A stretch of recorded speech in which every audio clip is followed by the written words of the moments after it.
Hey there, I'm Lydia Walker, and in this video, I take you behind the scenes of the Rustic Songbird podcast, where I interview Kristen Kieckhaefer about her experience performing virtual concerts for senior citizens. This is such a fun interview, and I can't wait to let you in behind the scenes on the podcast. I hope you enjoy it. Real quick, I wanted to let you know about a free challenge for songwriters to build your confidence and to help you show up at your best, because perfection, it's overrated.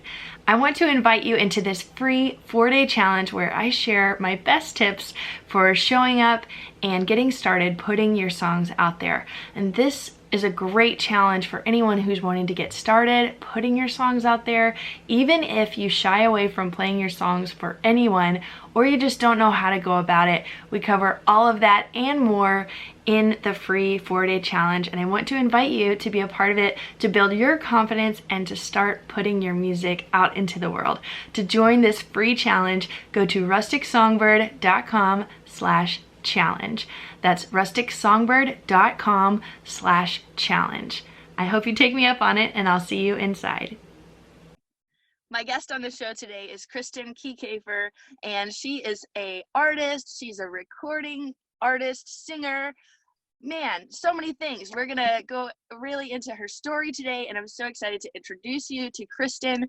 We met a few years ago at a songwriter conference, and it was for Christian musicians and songwriters, and actually Kristen designed a logo for a mutual friend of ours, and then I saw your artwork, and I said, Kristen, I really want to work together on something. And so she ended up designing and painting the artwork for my last CD, which was called Made for This, and it's out now. So if you look at the cover art, that was painted by Kristen, and she's actually working on a new artwork for me right now as we speak. Right now. Like this week, literally, for my new single that's coming out for my song Mom Life, and it's kind of an updated sequel is what I'm calling it to the Made for This CD. So really cool, just watching how creative you are in lots of different ways. You're painting, you're doing, you have been doing live events, but then as coronavirus hit and everyone was quarantined, you've been really creative in the ways that you're still connecting with people. You're doing video, you're doing performances, still doing artwork. And I think this is really inspiring for creative people that are listening to listen to how you've pivoted during this time and what your experience has been, how you've been able to inspire people and just put a smile on people's face. I think is huge in this time right now with so much going on and so much craziness in the news. Like, to be that spark of joy in someone's life is amazing. And so I want to share your story today. Kristen, welcome to the show. Thank you. Glad to be here. Well, tell us a little bit about how you got started. I know that you are multi-passionate. You have lots of different things going on. So tell me a little bit about how that all came together. Yeah, well, so I've been an artist all of my life, and actually my background is in art education. So prior to what I'm doing now, I was an art teacher for 7 years. And so ever since I was a kid, I knew I was going to do something art related.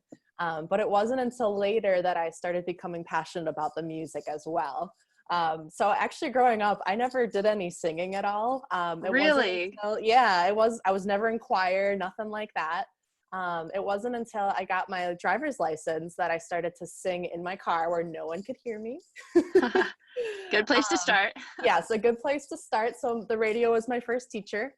And then it wasn't until later when I got my first job as a teacher that I started doing some karaoke. I had a friend of mine who was, so I was the art teacher at an elementary school, and I became friends with the music teacher, and she's like, hey, let's go out and do karaoke. And I'm like, okay.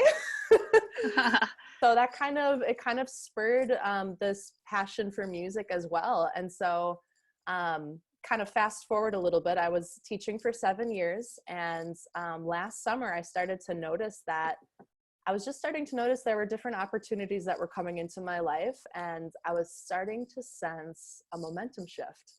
And I just felt that, if I didn't take a chance and quit my very stable 9-to-5 job and pursue some of these opportunities, I might not have that opportunity again. And so I became full-time music and art.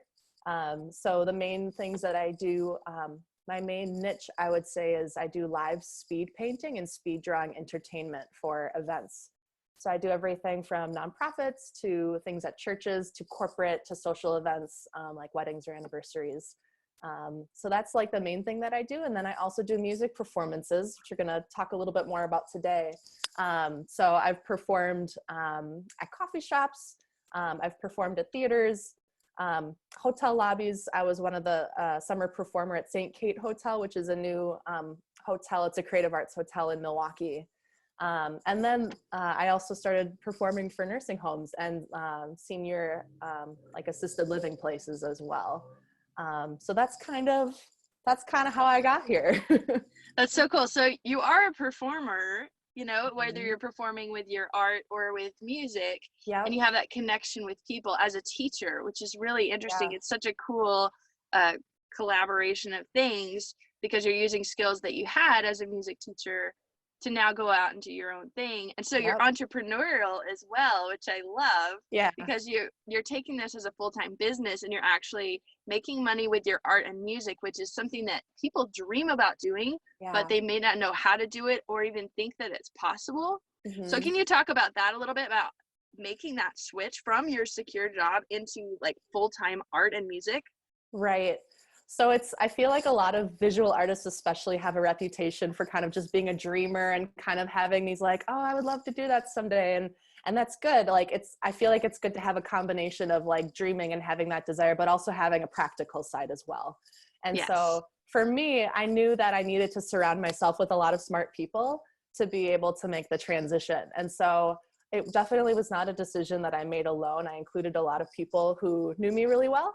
And people who are really smart. And so surrounding myself with people that had kind of done this before, and also just trying to be proactive and educate myself on how to like practically do this. And so I've been taking business classes at a local college, just kind of auditing them and just learning a lot, and also just seeking out people who have done this before.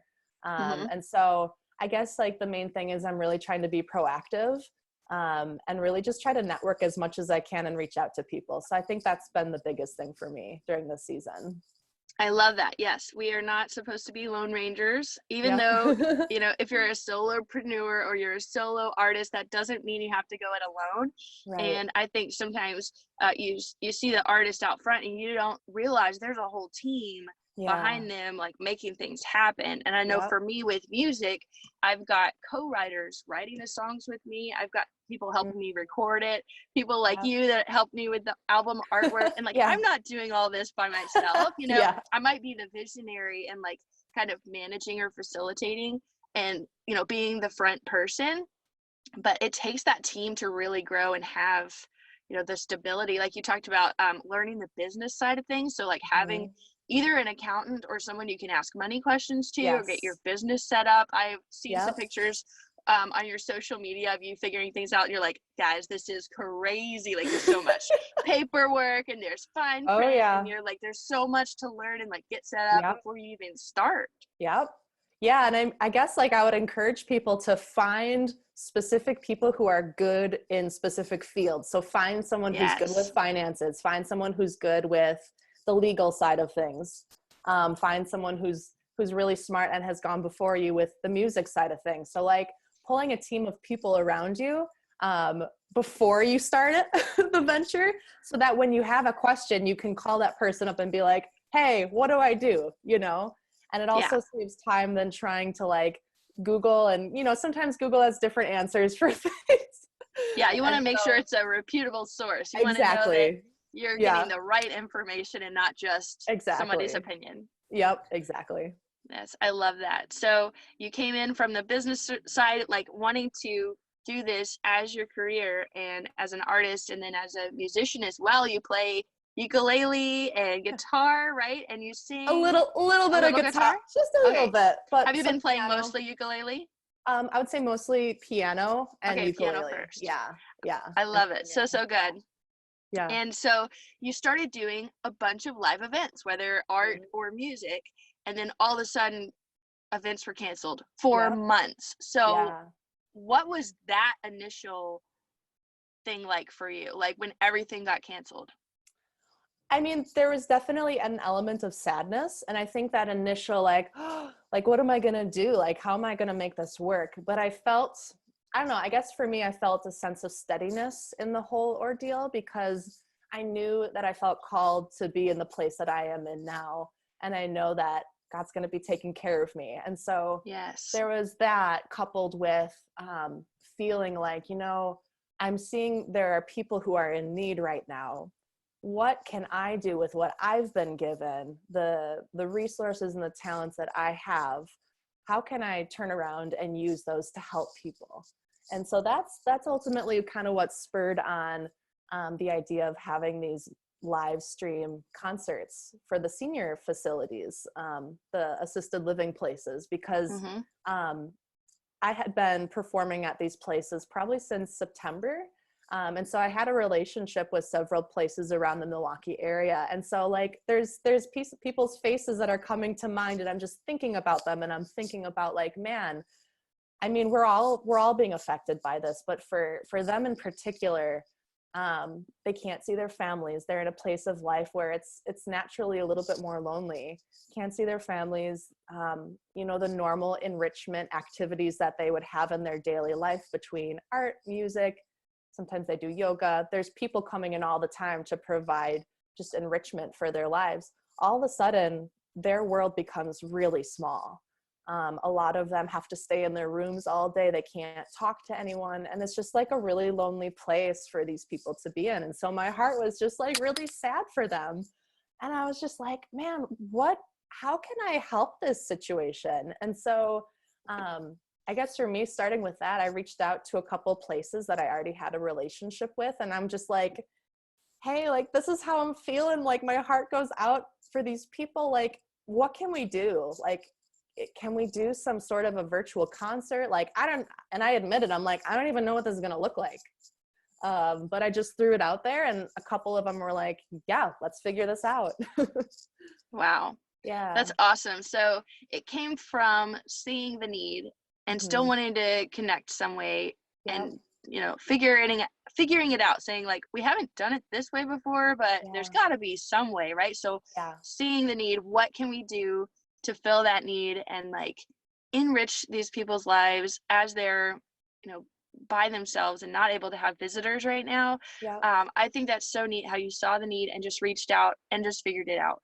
So those were already contacts that you had, people that you had been going in person. So you just reached out to them and then worked it out. So what did that look like when you were doing these virtual concerts? Yeah, well, to start with, I recognized, not every assisted living place is the same. They have different levels of technology. So some of them have iPads, some of them have TVs that you can hook into, some of them have great internet access, but some of them don't really have Wi-Fi. And so there was some times that we ran into some limitations, like, I don't know if there's a way that we can do this, and there's also different policies too that they have in place, because seniors are one of the most vulnerable population during this time.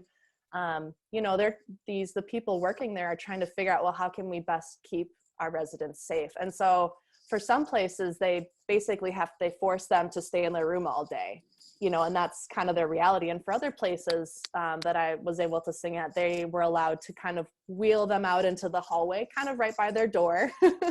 And so there was space between them. But, just having to figure out just figuring out the dynamics that we were working with, and then based on the capabilities and the policies, figuring out, well, what makes most sense. So for the one place where the residents were basically in their room all day, the activities director who was in charge of all this, she had an iPad. And so we were able to do FaceTime through this iPad, and she was able to bring the iPad from room to different residents. And so the really fun part about having those pre-existing relationships with the nursing home and the senior living centers is that, like, I would recognize a lot of the people on the screen, and they would recognize me, and it was like, hey, how's it going? So it's just a friendly face, kind of a light spot in their day, brings a little brightness to them.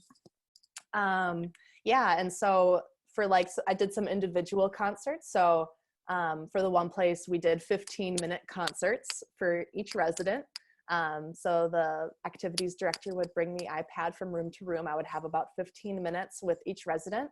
And the fun part about this model was that I wanted to incorporate choice as much as possible. So I actually gave them a little music menu. So they had like a little sheet of paper music menu with 15 songs between the 1940s to the 1960s. And they were able to choose the 3 songs that they wanted me to sing.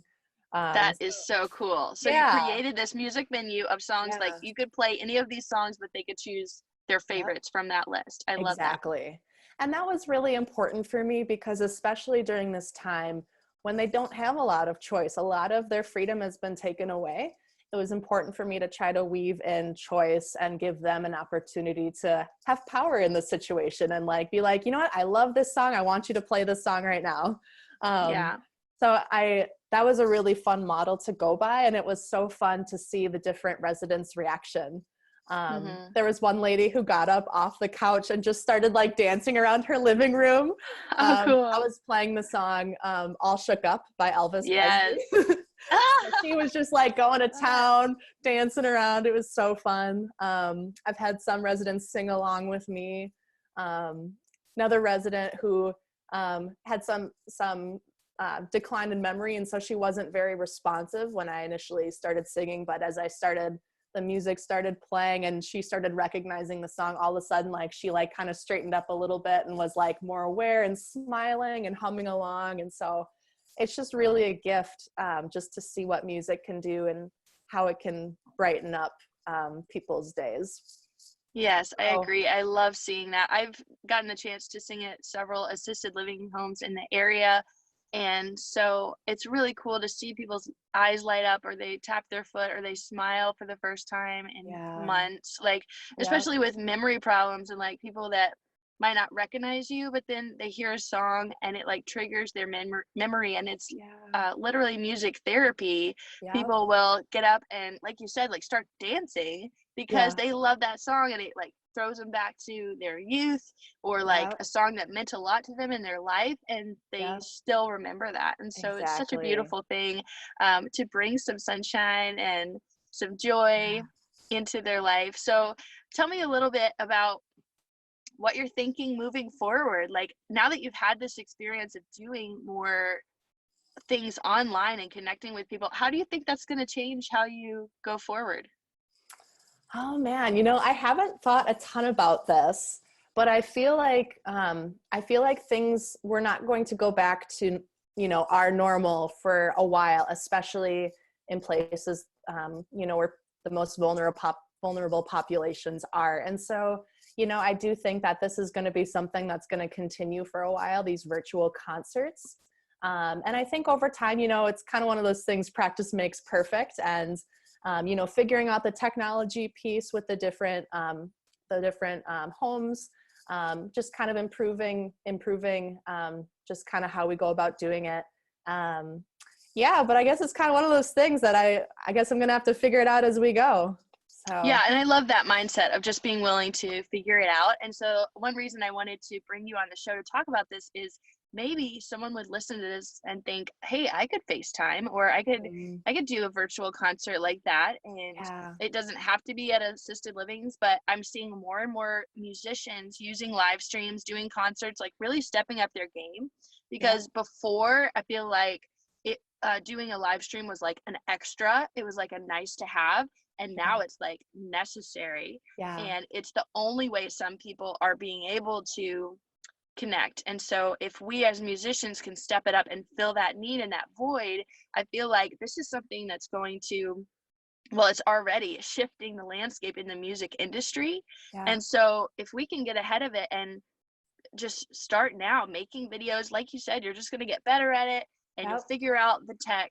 You'll figure out, what apps or, what kind of technology you have to plug in to do things virtually. But there are lots of options. And because of this need, different things are coming into place that you can use. So I think it's going to get easier as far as like what the standard will be for live virtual concerts, because of so many people needing to connect through video right now, and to be using our gifts, whether it's singing or whether it's painting or whatever you're doing, to be able to share that with people in that live sense is still like a very needed connection. And so I was hoping that people could hear your story and just like how you're figuring things out and what you're doing now and inspire them to try something like this. Definitely. And I guess I would encourage people to not feel like you have to be perfect or get it right the first time. I think especially with technology, like things are just going to go wrong. Things can get kind of awkward too. Like I was performing, doing a live stream concert, and just with the connection, the people really couldn't hear me that well, and I couldn't really hear them at all. I couldn't really see them. And so, you know, sometimes it's a little awkward where I might finish up a song or I might tell a funny story and it's literally like no response.